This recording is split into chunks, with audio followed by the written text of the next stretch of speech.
We have loads and loads and loads and loads and loads. But we're going to We start sure do. with Zachary in Alabama. You're on with Johnny and Matt. Hey, thanks for having me. Yeah, it says here, the ability of an atheist to correctly assess evidence for God from your perspective, it seems like they're assessing evidence incorrectly. Right. So, first of all, this isn't about how an atheist assesses evidence, because I used to be a Christian, and I was a Christian when I began assessing the evidence. I don't know. I can't really assess that, whether or not that's true, because, there are many Christians who claim to be Christians, but they aren't. So. Okay. So why should? Well, hang on. Are you suggesting that I didn't actually sincerely believe? I don't know. Okay. How do you know what I believe now? What do you mean? What do I believe now? Am I really an atheist? Well, I think you said you are. I also said I used to be a Christian, but you don't seem to want to believe that part, because that part may conflict with your narrative that you're getting ready to do. Well, no, within the Christian worldview, there are people who claim to be Christian. Okay. You do realize, okay, go ahead, make your case. Yeah. My first question is, do you think it's possible that Christianity is true? I have no idea if it's possible or not. I don't know that it's impossible. Both possibility and impossibility are claims that would need to be demonstrated, and I don't think they have. I'm not concerned whether or not it's possible or not. I'm concerned whether or not it's actually true. All right. Well, let's imagine that it is possible, and then certain verses in the Bible would also be true, such as 1 Corinthians 2, verse 14, that says, the natural man does not receive the spiritual things of God. Verses in Proverbs, such as, the fear of the Lord is the beginning of wisdom. And other verses like, the wisdom of the world is foolishness to God.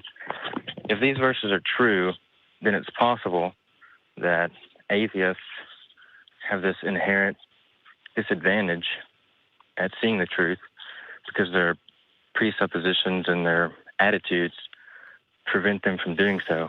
Yeah, by judging the evidence as that's not the way logic or reasoning works. An argument is either valid in structure and sound, irrespective of what the individual's biases are. Either you can construct a sound argument for something, or you can't. Can you construct a sound argument for God? Because if your whole point is to say that the wisdom of God is foolishness to the world, as a way of saying, hey, if somebody says logical reasoning is X, but I have this God-based belief and I don't have to pay attention to that, then we're never going to agree. We have nothing to talk about. On top of that, if we assume the Bible is true, then atheists would by definition be wrong or insufficient. We should believe it. Is that what you're saying? I'm saying it's totally possible that Christianity is true, and that by your presuppositions, it's totally possible. But how do you? What presupposition do I have that's getting in the way of me accepting that Christianity is true? And first of all, you saying that Christianity is possibly true doesn't mean that it is. We're just saying that for the sake of argument. My only concern is whether it's actually true.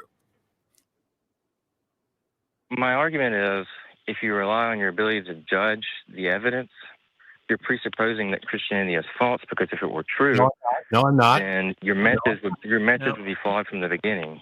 No, that's not true. I don't have to presuppose Christianity is false. All I have to do is be willing to work with logical reasoning.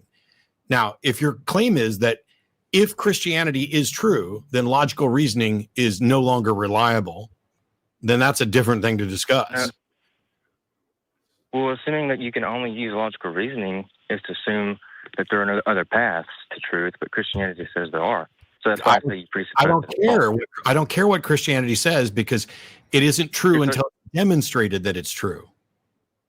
And Christianity, you're relying on your own methods to see if it's true.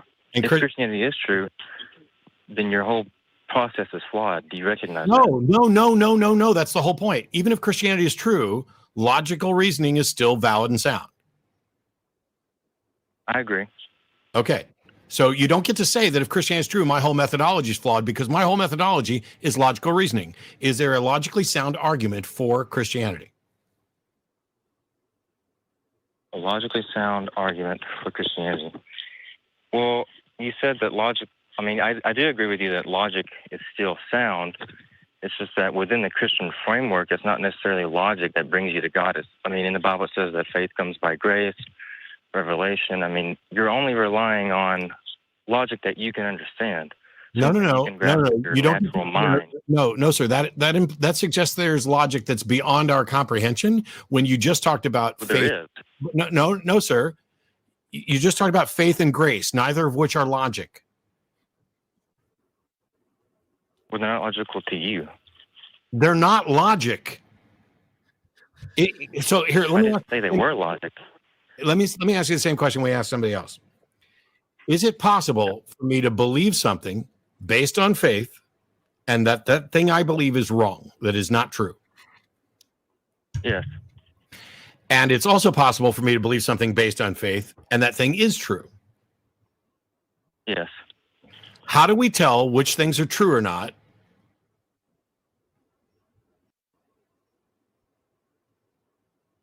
that your question? Yeah, I was going to add more and I stopped. How do we, so if faith can lead me to true beliefs and faith can lead me to false beliefs, then faith is not a reliable pathway to truth. And faith cannot tell me which of two positions is true. So what method must I use to determine which of those positions is true? Wait, so you said that faith can sometimes lead you to a true belief or to truth? Is that what you said? You can believe something that's true based on faith, and you can believe something that's not true based on faith. And so if faith as a method can lead you to something true and something not true, then faith is no method to get to truth. Well, to say that faith is no method to get to truth is to say that the Bible is false, because it does say that faith can get you to truth. Fine. Then I will assert that if the Bible says that faith, no. Here, let me back up. I didn't say faith couldn't lead you to truth. I said that faith could lead you to something that's true and something that's not true, which means that faith is not a reliable path to truth. Simply saying, I believe faith doesn't tell us whether or not it's true. Right. Faith wouldn't work in all circumstances. Like I could have faith. Correct. So, faith on its own is useless. Well, it depends on the context. No, it doesn't depend on context. Faith on its own is useless as a path to truth, because if I believe something based on faith, that doesn't tell me whether or not what I believe is true. So faith is not the measure of whether or not something is true. I'd like to hear what you think the context is. What's the context that you think makes faith reliable? I could have faith in a lot of things. Like, I could have faith that I'll get $1 million tomorrow.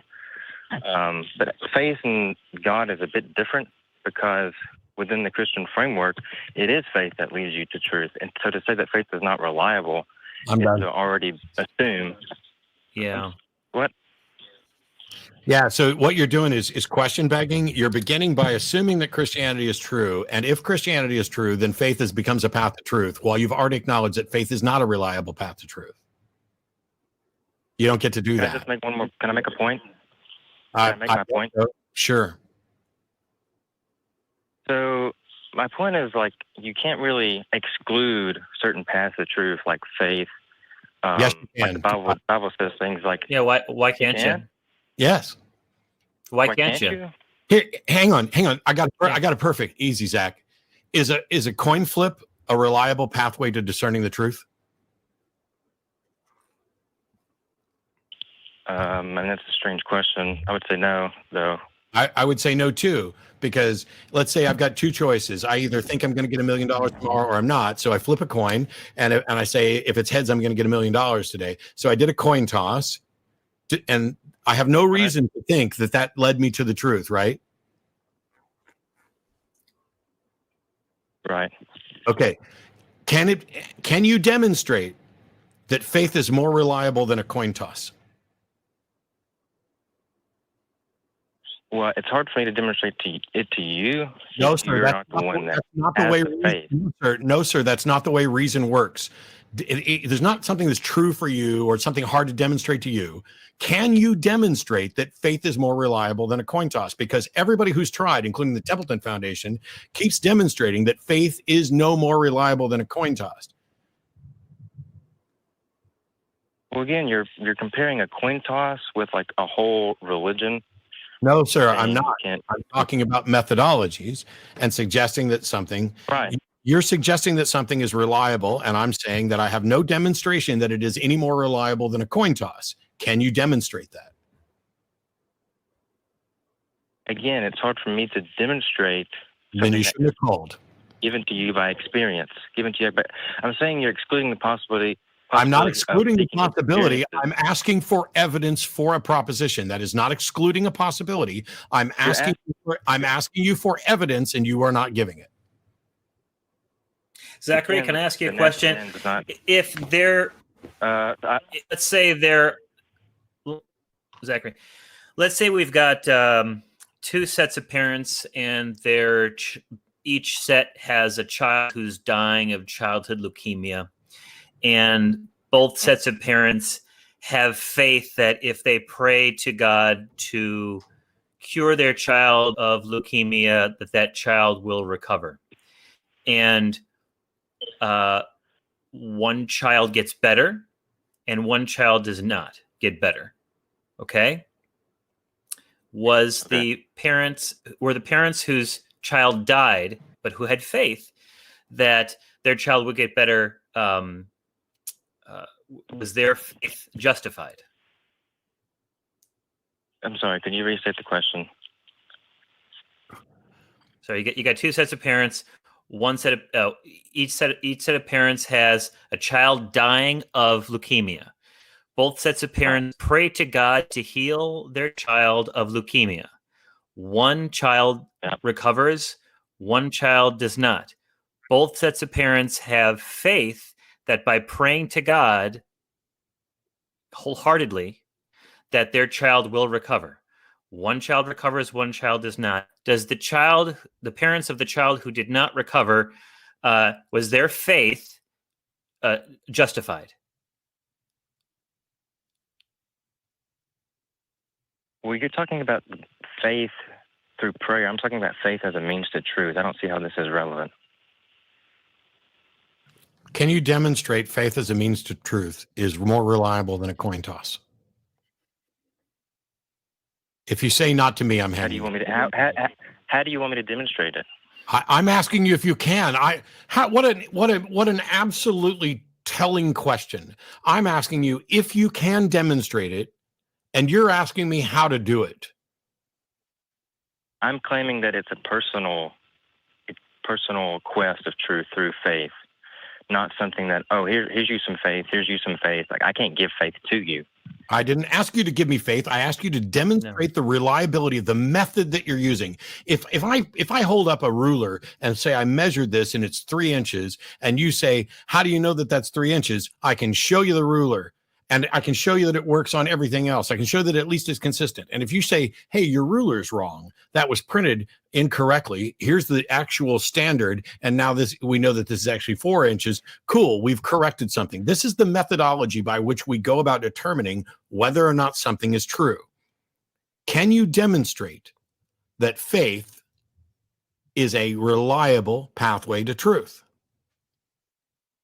Well, for me to demonstrate that, I have to demonstrate that the belief gained through faith leads to the actual truth. So if are you asking me, is the faith in God reliable in determining the truth that God exists? Anything. Zachary, well, no, you believe it. Like Explain why. I could have faith that leaping from this high part or this high cliff to the next one would save me. I don't know it. And through jumping, through having the faith, I might actually make it. And so therefore I discover the truth through faith. That's a different context. No. You discovered the truth by actual investigation. Faith convinced you that you can actually investigate God through faith. You didn't know that it was true. God through You faith. didn't know that it was true until you put it to the test. It wasn't faith that led you to the truth. It is Well, coincidence. why would I jump if I have It is faith? coincidence I that could die. I could die. your faith was coincidentally connected to the truth. Can you say the same for Christianity, that faith is coincidentally to discovering the truth of God? Can I say the same for How do Christianity? you know that? I'm talking about an epistemological methodology and whether or not that leads you to the truth. The discovery of the truth in your example was actually jumping from one thing to the other, not faith.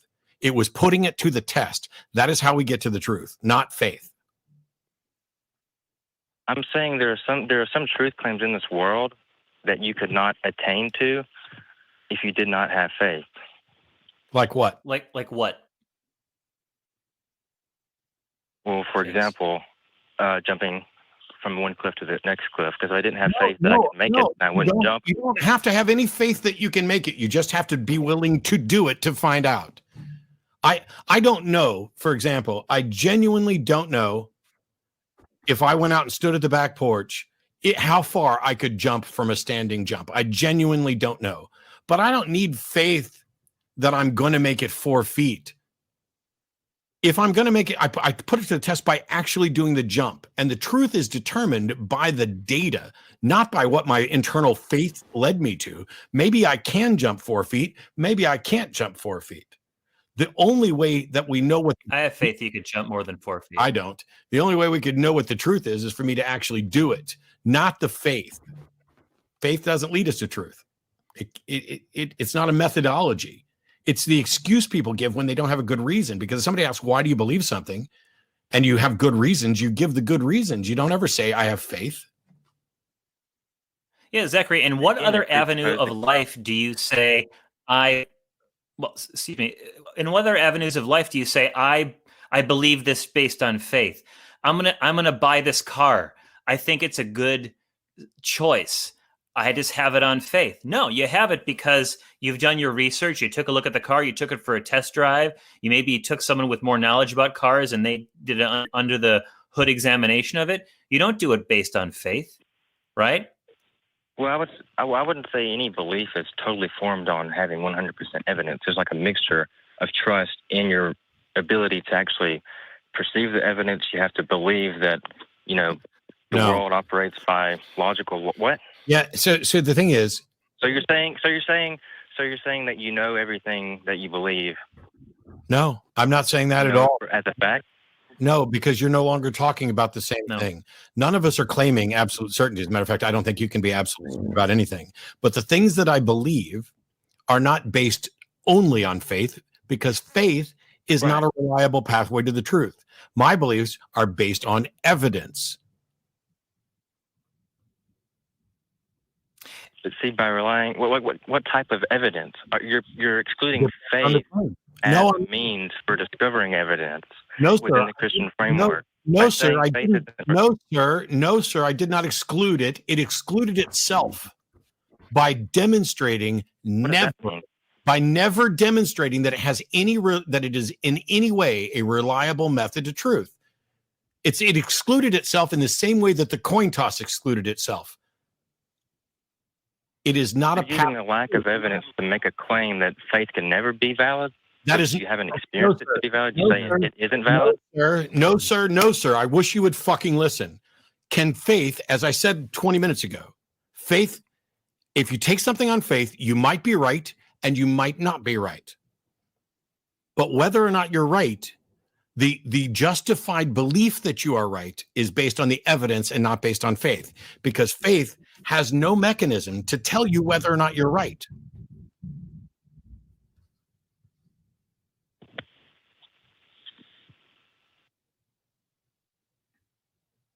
I still think by you still with us? Yeah. To say that, do you think it's possible that you might obey however the Bible commands you to do in order to seek faith? Like, do you not see that as a possible means to truth? No, sir. That has nothing. That's separate from faith. So you could come up with something and say, hey, if you try to live your life by what the Bible says, if you live a biblical life, this will lead you to truth. That's separate from faith. Faith is believing something something is true without good evidence for it. But why would I want to live a biblical life at all? I don't feel like I should be enslaving the people around me and beating them until they're nearly dead. I don't believe that women are inferior to men. I don't believe in taking over entire nations from other people. I don't believe in keeping the young virgin girls for myself. I don't believe that the Bible advocates for morals in a large sense at all. So if I can look at the book and see that it is not a good guide for life, and my position is based on evidence, then when somebody comes along and tells me that it is, and theirs is based on faith, I know that they don't understand the nature of evidence and what should be required before something's believable. But do you not recognize the possibility that your assessment of that evidence is flawed? Yes, because if Christianity is true, that. I have never suggested that I'm perfect, but do you think slavery is okay? I don't think there's anything inherently wrong with slavery. Okay, goodbye. You mistreatment of slaves is different from slavery. Okay, so first of all, I would disagree with both of them. All right. Let me correct that. Intrinsically wrong. We'll set that aside because that one I may not agree with. The Bible allows you to own slaves. Sure. The Bible allows you to beat slaves. Is that in the New Testament? No, Exodus 21 and Leviticus 25 and Deuteronomy. But the Bible allows you to beat slaves. Hang on, Zachary. When I said the Bible allows you to beat slaves, why did you ask if it was in the New Testament? Because I know in the New Testament it says to treat your slaves with respect. I mean, because although you are a master, you have your own master in heaven, which is God. No, the New Testament. You would treat your slaves.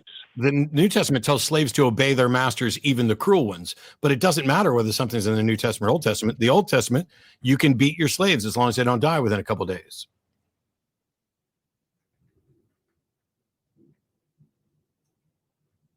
Was that it? Depends on. It depends on what? What? Depends on what? I suppose it depends on how the slave is acting. I'm not totally sure what the rules are for that. Go fuck yourself completely. Yeah. You think it's okay to own people's kind of rude. I know it's kind of rude. What's more rude than you dehumanizing people, suggesting that it's okay to own them as property and that you can beat them if they misbehave? What's more rude than that, you shithead? Do you want to be a slave, Zachary? Yeah. Is that totally cool? You willing to be our slave under the rules of Exodus 21 that your God put down? You want to be our slave? Well, according to the Bible, slaves, the more they are obedient, the more they are blessed. From a Christian worldview, being a slave, doesn't really mean anything because the pleasures, the pains of this life are meaningless compared to what happens in the afterlife. Aha. I'm sorry that you have sacrificed both your intellect, your any hope of a sound epistemology, and your sense of value as a human being on the altar of a repugnant, immoral book, such that you can sacrifice such that you can sacrifice the entirety of the only life you know you're going to get, as if it was just a place to wipe your feet before the real life begins. The rest of us are going to focus on this life because it's the only one we know we're going to get, and we're going to do what we can to encourage people to treat them well, treat each other well, to not have slaves, to not have women as second-tier citizens, because I don't give a fuck what happens in another life. I care about what happens in this life. And if you don't care what happens in this life, why did you call? If I don't care what happens in this life, why did I call? Correct. Well, I think Aren't you just biding your time to get to the afterlife? Yeah. Why are you still here? What? Why am I still here? Yeah, did you brush your teeth today? Why'd you bother? It's quarantine and all that stuff. But why do you bother doing anything if this life doesn't mean anything? Are you racist? Like, do you hate people of other races that aren't yours? I don't hate people of other races. How do you feel about the people of the nations around you? People of the nations around me? Yeah. Yeah. Do you think it's fine to take them as slaves? That's a pretty broad. It's a pretty broad question. I mean, they have their own cultures. What I Is there- think of slaves. Is there anything wrong? Is there anything wrong with being racist? I mean, after all, this life doesn't matter, right? So there's nothing wrong with being racist. There's nothing wrong with killing people, right? Well, that could affect your soul, and it would therefore affect you in the afterlife. Doing certain things. But hang on, Zachary. If I killed a bunch of people and hated a bunch of people for their race, and I raped a bunch of people, can't God forgive me for all that? Well, God could forgive you, but that's relying on the possibility that you would actually, become a Christian afterwards, which is pretty risky in my opinion. So you think that God can just forgive me for raping and killing and enslaving and being a racist, and that this somehow makes up for it? If you repent and change your lifestyle and you're renewed, because Christ did pay for all sins, yes. Okay. No one's perfect. How did he pay for all the sins? I'm always wondering this one. How does that work? Yeah, because like if Johnny punches, I might not be able to. If Johnny punches me in the nose and you tell me that you're sorry, that doesn't do anything to fix my nose.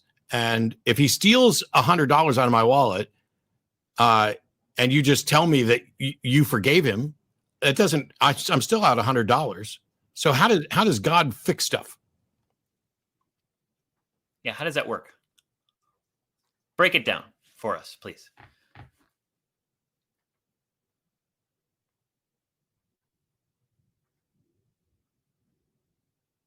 Okay, well, he hung up. So, well, it's frustrating to me to watch the people who genuinely don't care about this life when they really, really do. They tell you, oh, this life is like dirty rags. Yes, I'm familiar with that verse, and I think it's polluting minds, because I don't think this life is like dirty rags. I think this life is both wonderful and terrible. I think it is filled with good things and bad things, but it's the only life that I know I'm going to get. And if you tell me, you might as well come to me and say, hey, you know what? If you just jump off this cliff, actually, let me push you off this cliff right now, because then you're not committing suicide. Which, by the way, the Bible isn't against. That's they invented the anti-suicide thing at some point. But then you speed yourself on to the afterlife. It's like we talked about with Andrea Yates drowning her little kids. If you loved your kids and wanted to make sure they were going to spend eternity in heaven, that's the best thing you could possibly do. And yet we look at that, even Christians, even the guy who just hung up on us, and they would all look at Andrea Yates as if she was a monster, because she was. So it's funny that the truth can be sitting there staring you right in the face, and religions keep you from recognizing it.